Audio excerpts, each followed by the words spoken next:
Võiks siis öelda, et praegu on siis see aeg, kus valijad peaksid nüüd valijakaarte kätte saama. 25. pidi olema nad välja saadetud, nii et kus ta siis kuna tuleb, aga 30. peaks siis olema valijakaart nüüd käes.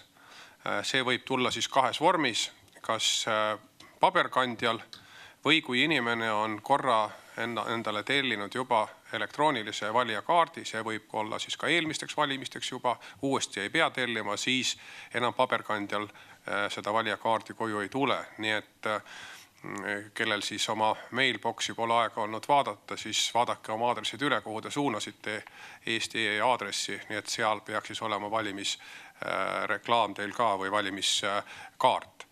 Ja nendele, kes pole saanud valimakaarti kätte 30. et siis nendel palun siis pöörduda juba oma linnaosa rahvastikuregistrisse, et saada siis selgemat pilti, milles see küsimus on.